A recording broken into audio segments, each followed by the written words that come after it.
under that certification as 2, and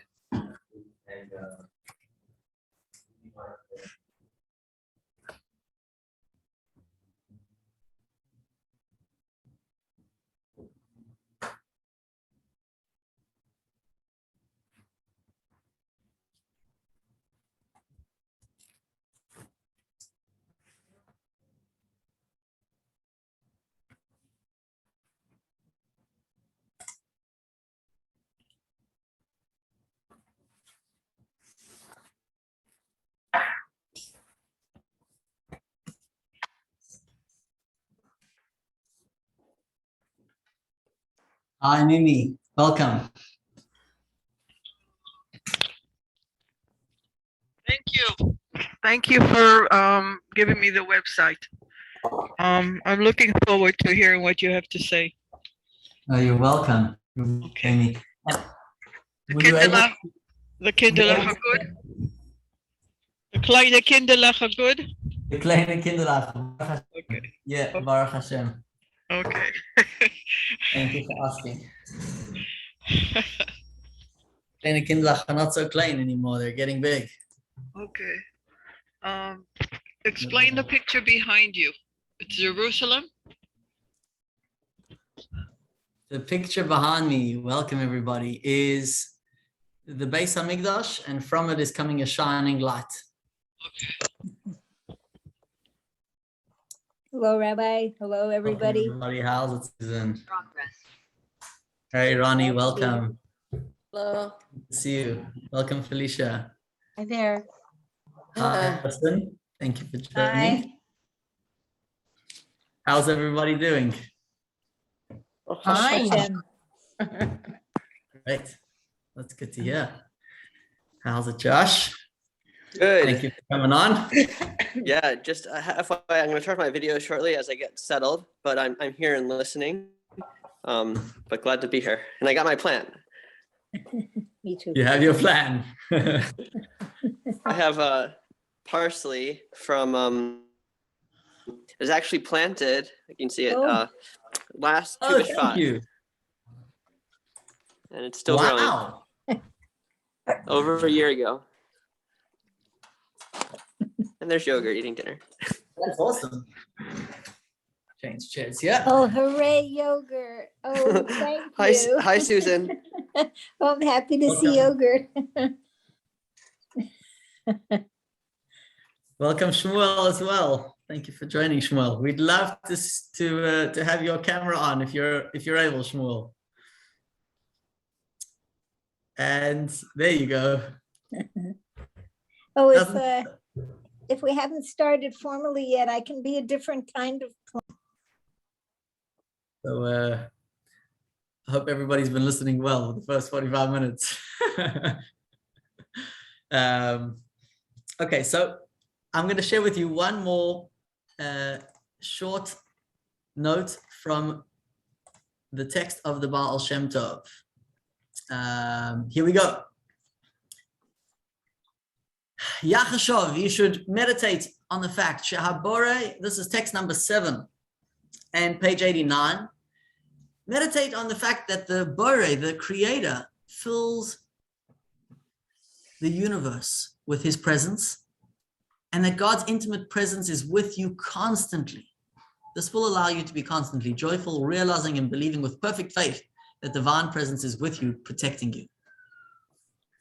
Realizing that you are gazing at the divine and that God is gazing at you. God can do as he pleases and is the source of all the goodness and suffering in the world, for his divinity and sustaining force is within each item of existence. That is huge. So that's the segue for us, understanding that everything is on purpose. So that means God is present in every current detail and scenario. What does that mean? What are some of the takeaways that we could have, understanding that God is present in this moment with you, and God is not only present with you in a general sense, but in the details of everything that you have that surrounds you and that is a part of your current scenario. Let's hear one or two takeaways. I'd love if you could use the chat, and therefore you could kind of process it and see it for yourself now and for later, and you could think about it as you type it in.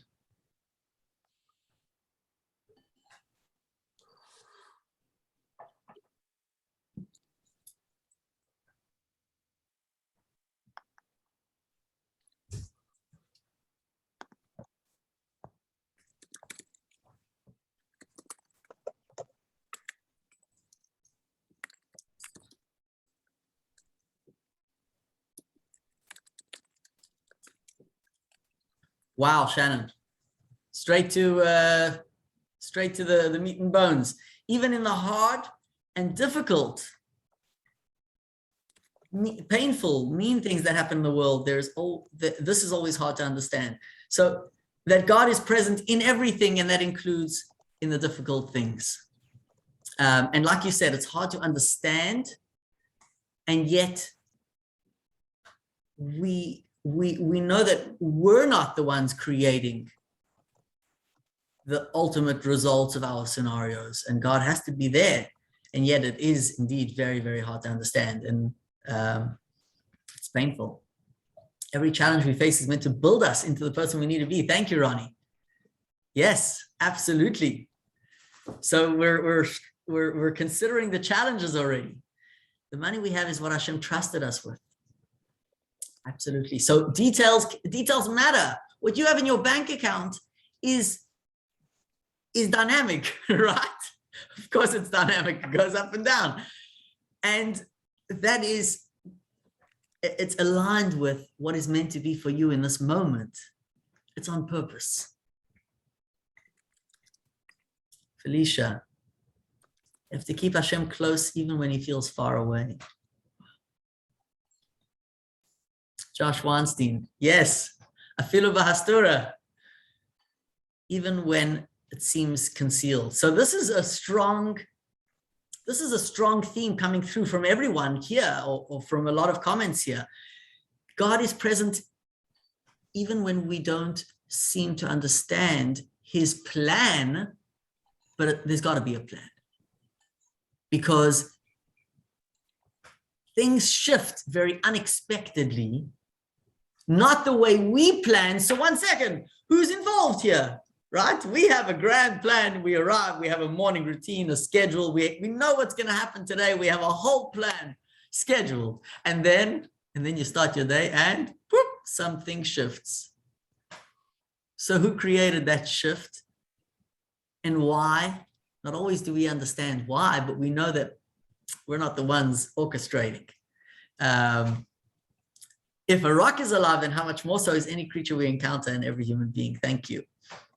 Absolutely, in our relationships as well. Mushka, my wife, was just telling me recently, somebody shared with her that specifically in the realm of relationships, we find specific references to the fact that God places us in these dynamic relationships as the way that he plans for us to grow in ourselves and with our purpose as well.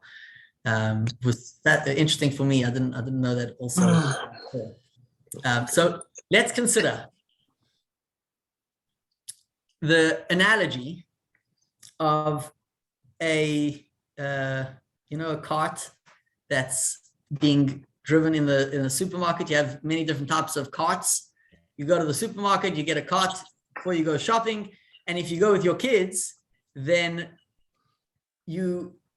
if they have, you take that cart, like that little blue cart with a car at the front and a little shopping cart at the back, and your kids can sit in the car with a little steering wheel, and they're sitting there and enjoying steering. Meanwhile, you're at the back and you're ultimately steering where they're going, but they're engaged and they're also a part of it. They're also having fun. So ultimately, we can't take credit for everything that's going on, because we know some things shift beyond our plans. There's something else playing a role here that we're a part of, but we don't ultimately have the credit for the full picture of it.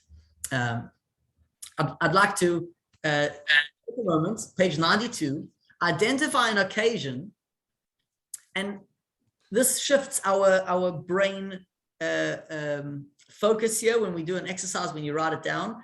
Thank you for those mentions in the chat. But this is a specific encounter. Page 92, there's an exercise here. Identify an occasion in which matters beyond your control unexpectedly shifted. And with hindsight, are you able to recognize the value with that shift?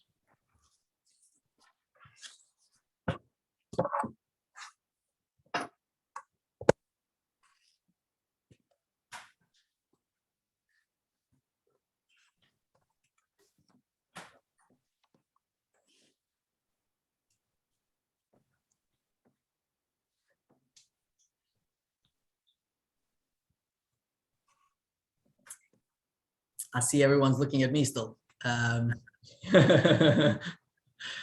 Unless you've already gone through this exercise in your mind. If you haven't, take a look, page 92, and write down a scenario. Something shifted. You weren't planning, you weren't expecting.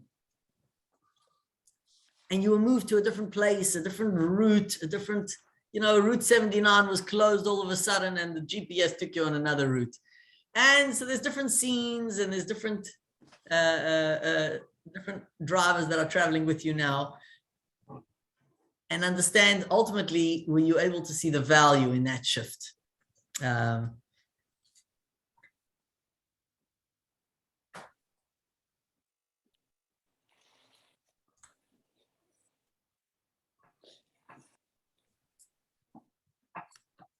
Hi, Rabbi. Just want to say sorry. I'm not on camera. I'm just very tired from work, so that's why the camera's off, and that's why it's also late. I just needed to do something before coming home. No worries. No worries. You don't have to apologize at all, Tzvi. It's good to see you. Good to see you virtually. Yeah, good to see you too, Rabbi. Thank you for being here. Good here. to be in the course. Well, there's a secular writer who wrote that, a quote that unexpected travel plans are dancing lessons from Hashem. Oh, cute. Nice. And Woody Allen, if you want a good laugh, then tell God your plans. Something like that. I don't remember the exact quote. So here we're understanding that it's on purpose. If God is current and dynamic with the details of our lives, then it's got to be it's on purpose. It's meant to be, and it's current in that understanding. Now, I like to think about it as a coach and a player. The player is the one who's going through the motions of the game and putting in the effort and working with his expertise.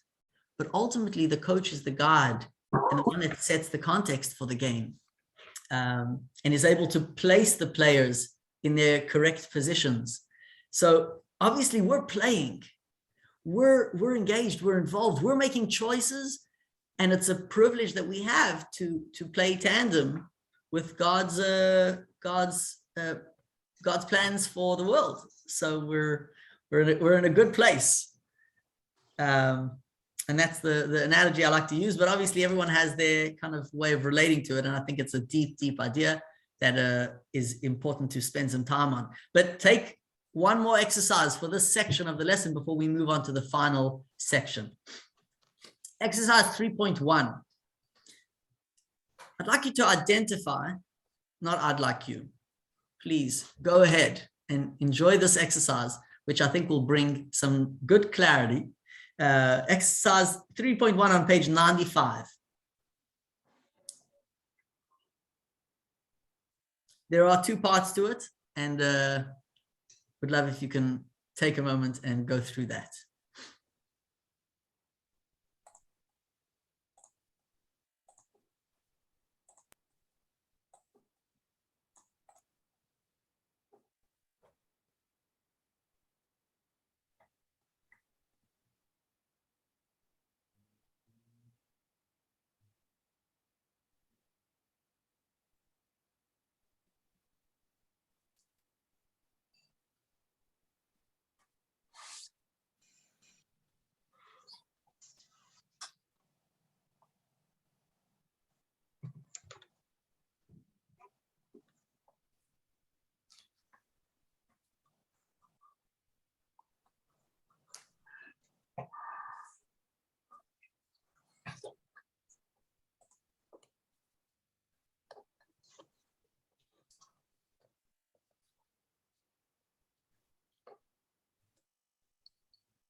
So again, this is building our perspective, right? So you're building your platform.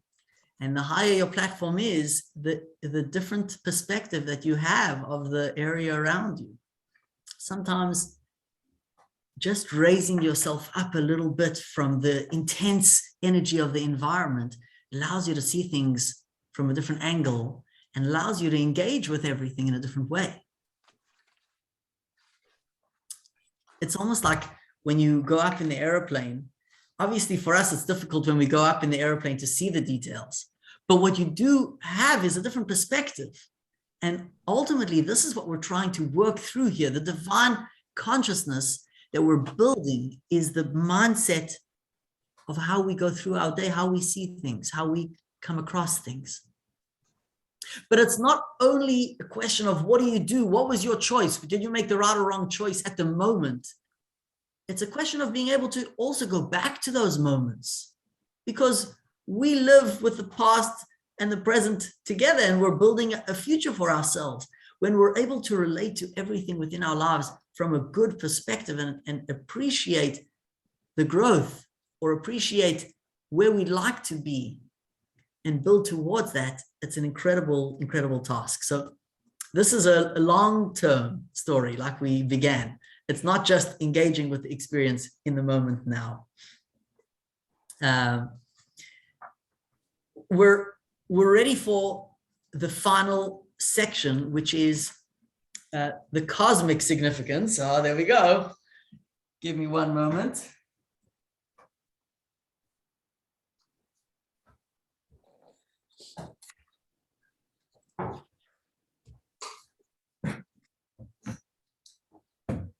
Excuse me. So the cosmic significance. Everything has a plan. Everything is for a purpose. And then we're going to take it one notch further. This idea that everything, God is involved with everything. In the Baal Shem Tov, actually, the story goes that one of his students is having a hard time relating to this idea.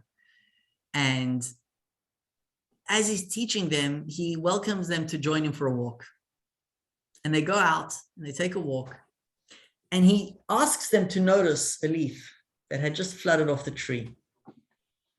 And he says, follow the leaf, follow the leaf. And they followed it as it slowly but surely made its way towards the ground. And then it settled on the floor. And he invited his student to pick up the leaf and see what's under there. Looks random. He picks it up and he finds a little worm. The Baal Shem Tov explained, this little worm was baking in the sun. It was too hot. It needed shade. And so God's design allowed for the leaf to come and cover the worm. Just one example of a story that came about with the Baal Shem Tov and his students. So it's obviously, important to pay attention to the details. Sometimes we see these things clearly. Sometimes we really are able to engage with, wow, that was coincidence, right? What do we call it? It's not just a coincidence, it's divine providence. It's God's animating the story here. I mean, you could think God's a pretty heavy script writer because he's written a pretty incredible script for the universe. And nowadays, we have such an advantage because we know if you look on Google Maps, you could see so many places. And even though Google Maps is not current, but certain elements of it is current in its view and what information it shares with you at this moment, the entire world is visible.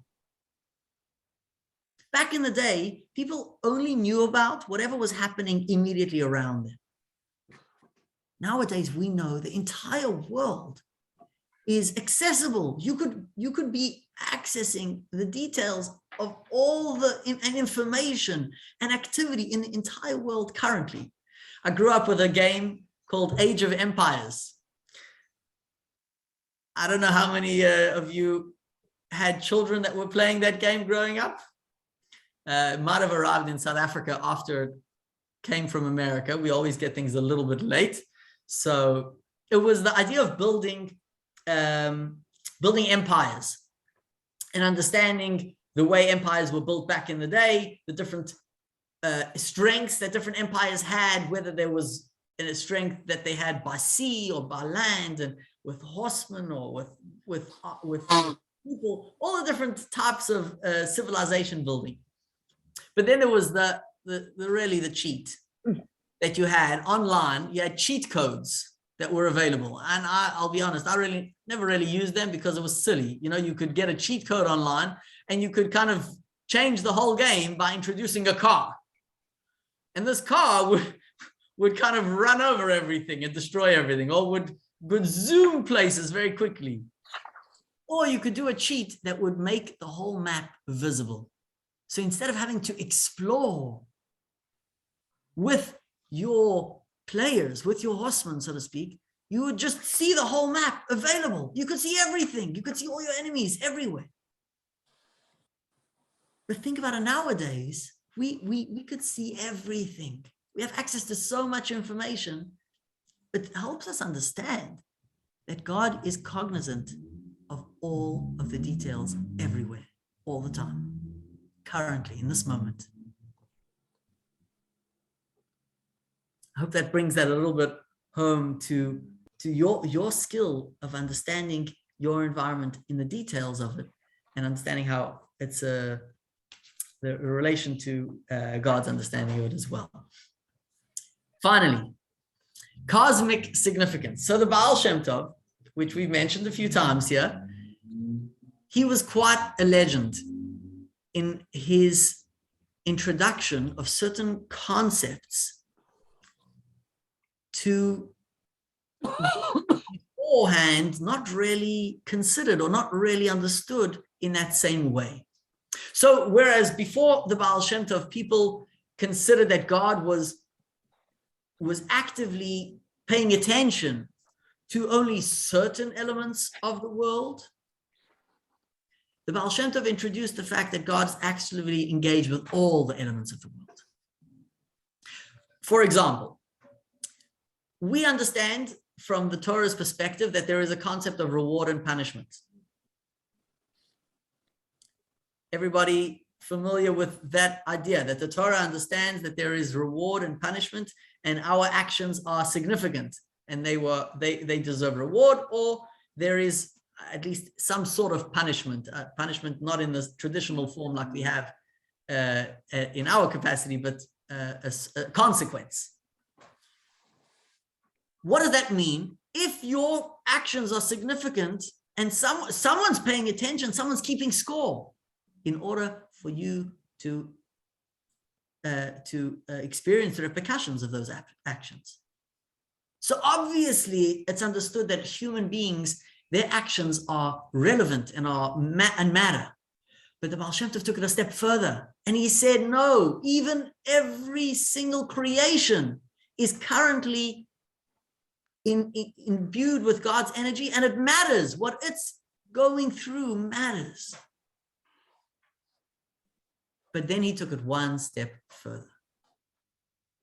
Every individual creation in this world is somehow playing a role and impacting the great purpose for which the whole world was created. And it's actually affecting the world in its traveling to its purpose, in its reaching its purpose, its divine purpose. Everything you do has a cosmic significance. How's that? Now, you could think that me here right now, like seriously, if I close my eyes and I take a little bit of a Dremel, a little bit of a schluff, or I open them and I'm engaged, if I choose to pick up my pen and write a little doodle or not, that's all relevant to society? The answer is yes. Obviously, in some areas it's more subtle, and in some areas it's more overt, but it is relevant. So the Baal Shem Tov is just taken at 3 steps. First of all, everything God is paying attention to, the details, and that everything is connected. Everything matters. Every moment and detail matters. I'll share with you a text which I would like for us to be able to see together. And this is on page 96. Here we go. Page 96, it begins on 97. And we're going to start from about halfway down. Beyond all that, page 97 towards the end of the page. And I don't actually see our gallery here. Can I ask Susan, would you read for us, bottom of page 97? Starting from the Baal Shem Tov?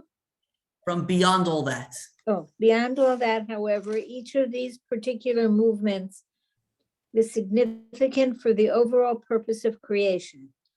Through the combination and synthesis of all the myriad particular occurrences involving countless millions of species and subdivisions that exist within all of the 4 kingdoms, the sublime divine intent that underpins all of creation is consummated. Not only is every feature of every entity divinely orchestrated, it plays an indispensable role in the divine purpose of creation. Wow.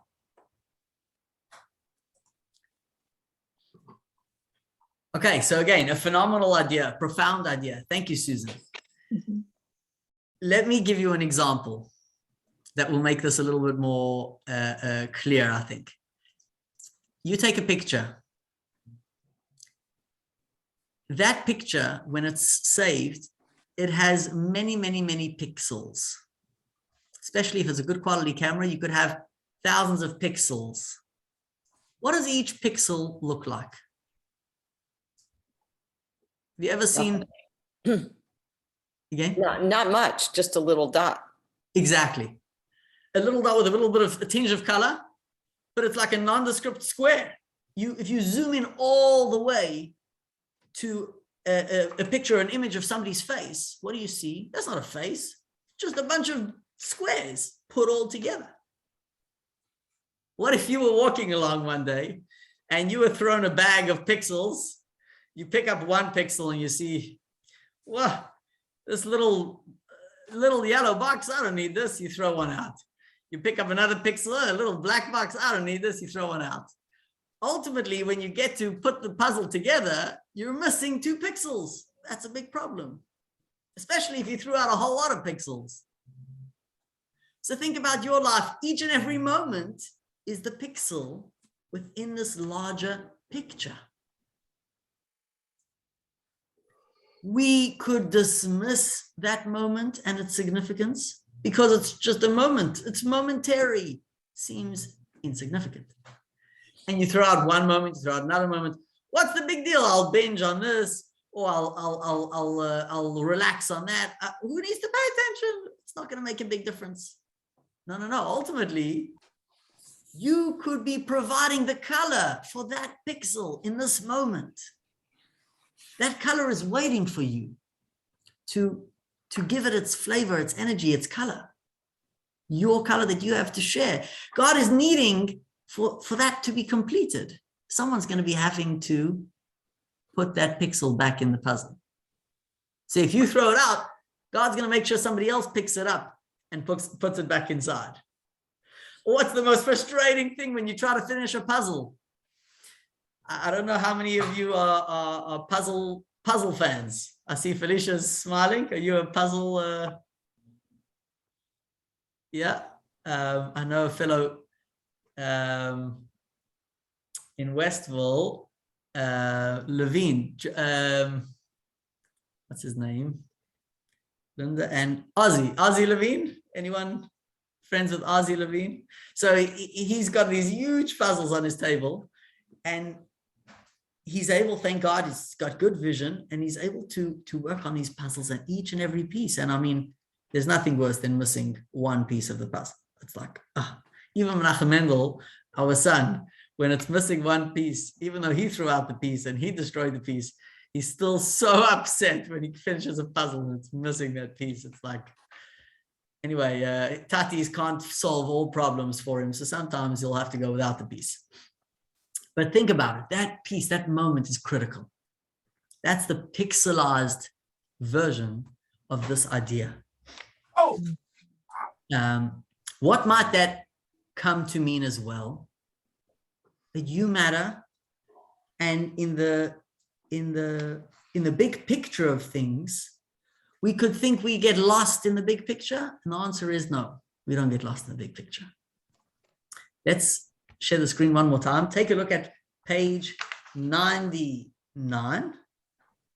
This is from Reb Tzadok HaKohen of Lublin, who is an author of Tzidkas HaTzadik, which is a very special sefer, and a lot of mishalim, a lot of analogies are attributed to Reb Tzadok. You have some very powerful analogies. So Reb Tzadok tells us in text number 12, this is quite fascinating. Shannon, would you read for us? Page 99, text 12. Just as we are enjoined to believe in God, so must we subsequently believe in ourselves. In other words, we must believe that God has provided us with a mission in life, and our lives are not meaningless, but rather our souls come from God, the source of life, and God is delighted and satisfied when we execute their will. Thank you.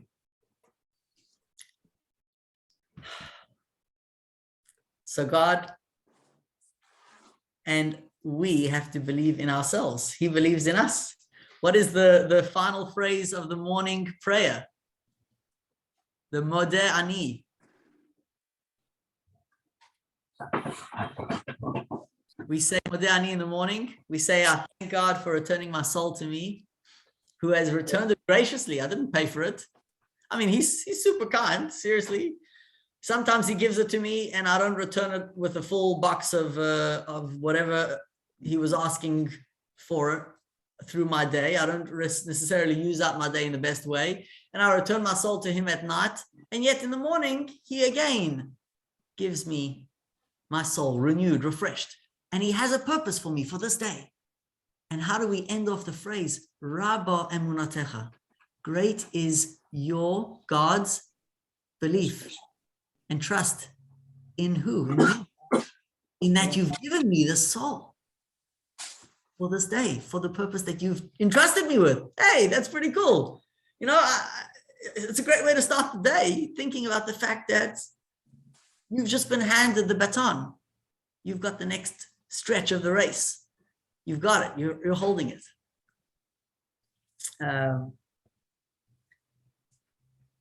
It's very special. And this is the idea of guided footsteps, where, as we found in Tehillim, Me Hashem mitzadei gever konanu. From God are the steps of man planned.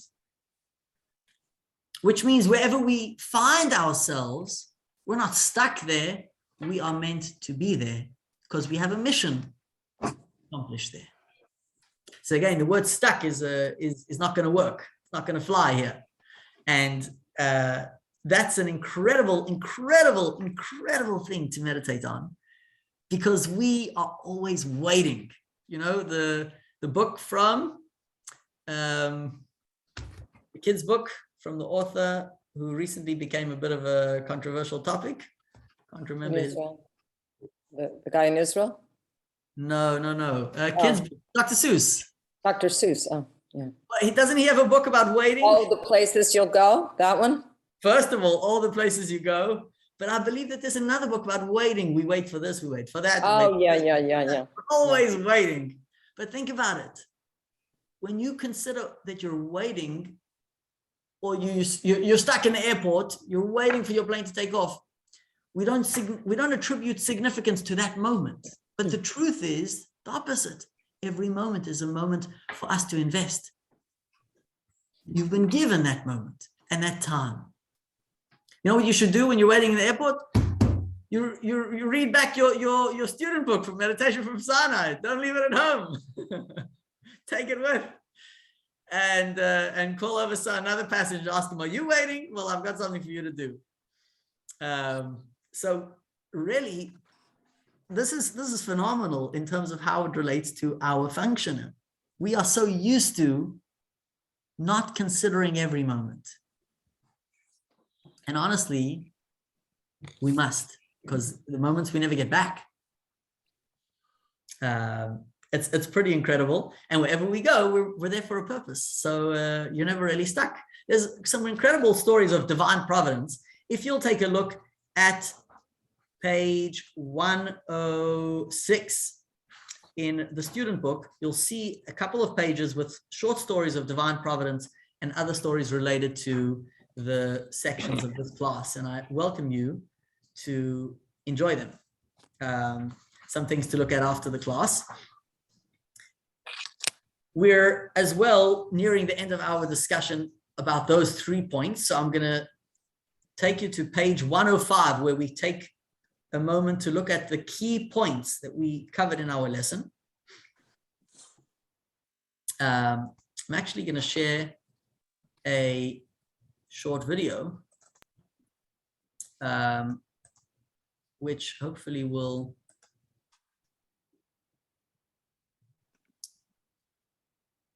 key points. Let's do takeaways. Not the video, but here we are. We are constantly in God's presence, leading to joy. Everything is intentional. And like you all mentioned, it helps overcome struggle.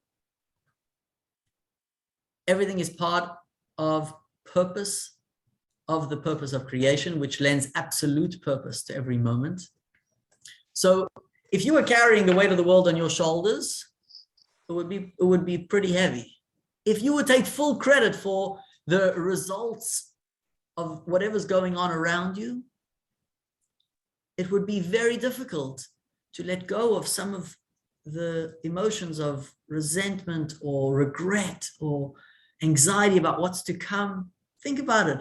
All of these emotions, some of them, I think we could use the word toxic emotions that we often encounter. Regret is such a basic emotion. If only I would have done this or that, or that. I mean, you're going to take credit for all the results and how it impacted all the people around you on your own. That's a big deal. Ultimately, we know that God is steering with us. And in that sense, it allows us to let go of those very difficult emotions. That's a huge takeaway. That's a big, big deal. And let me share with you one more exercise that I'd like for you to consider for this week.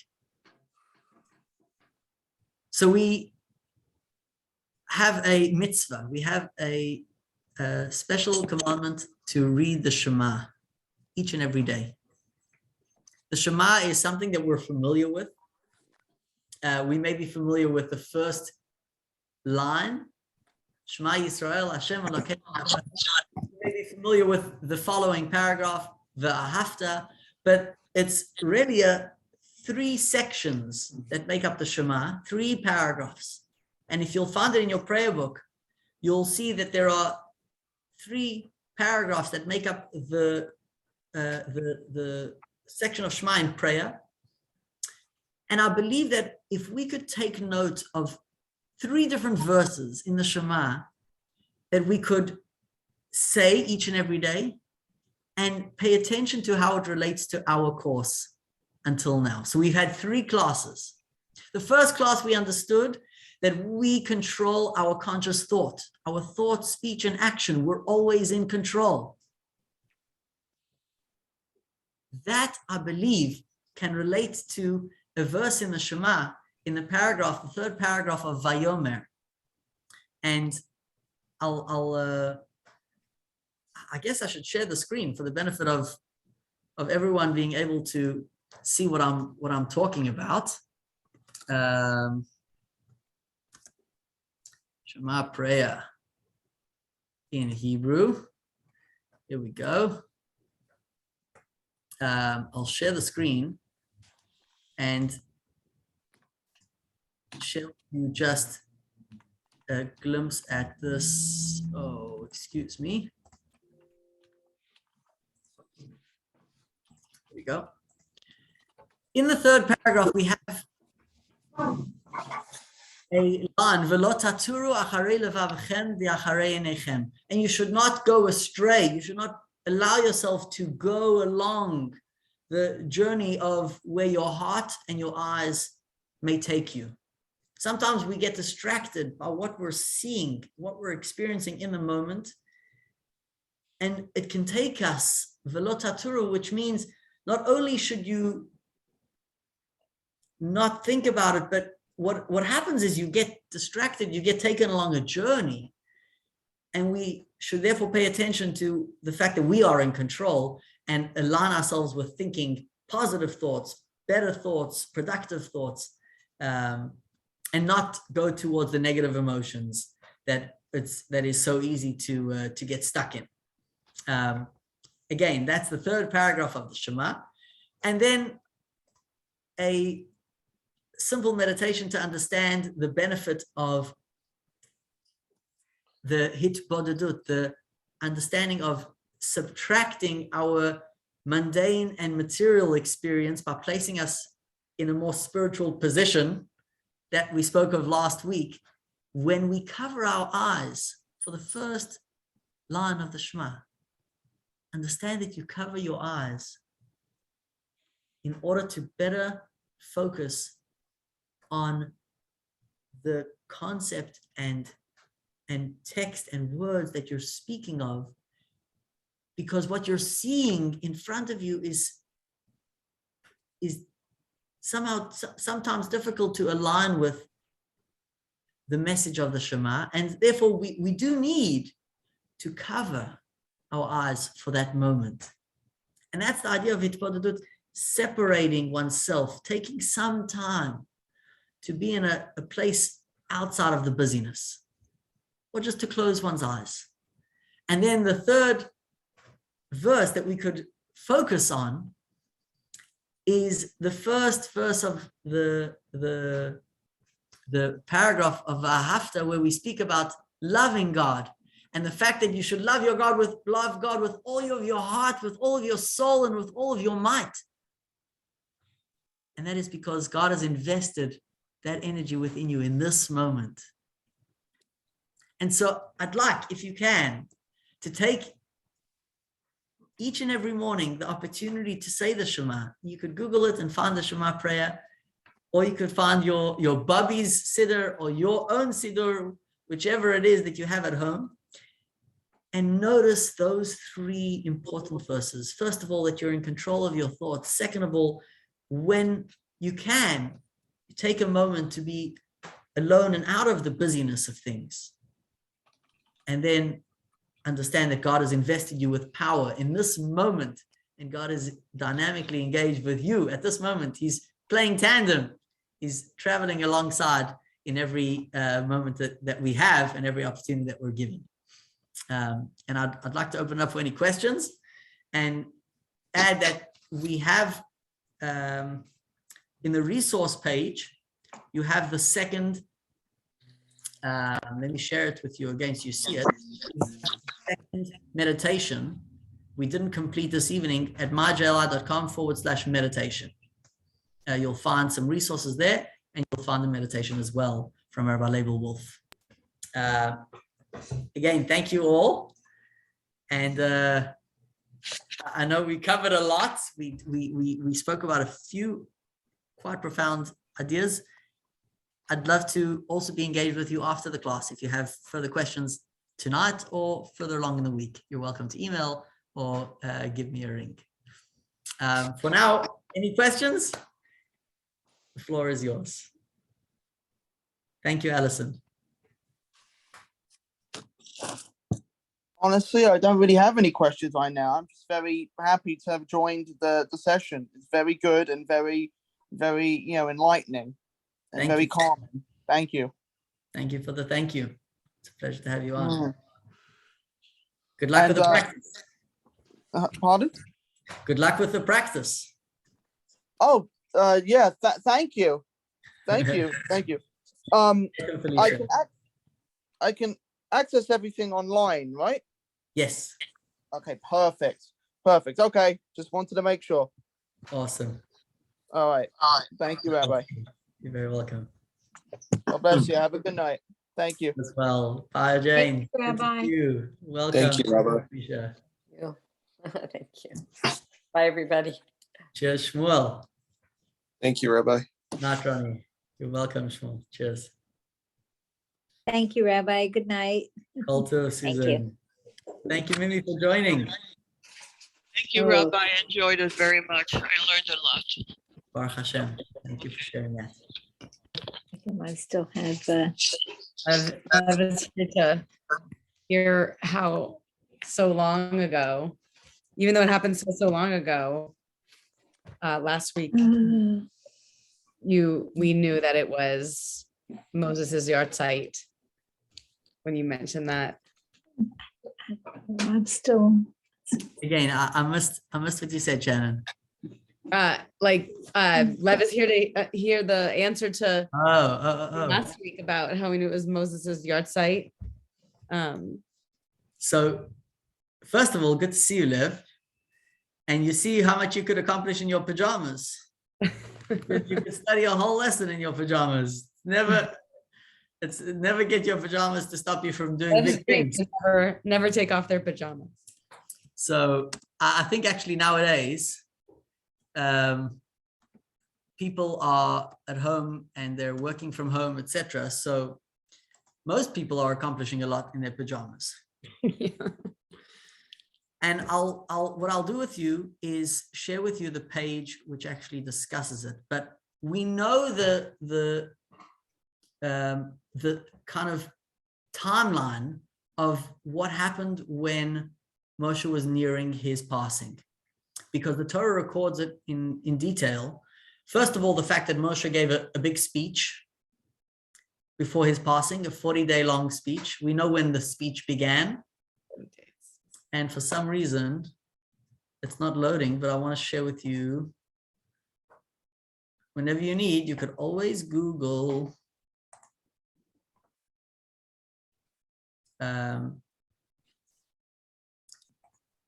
excuse me. So we know when the speech of 40 days began before he passed away, began on the 1st of Shabbat.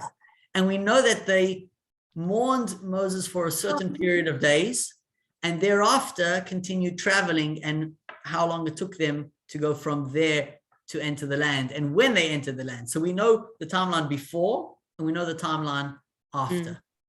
And therefore we're able to narrow it down to the day.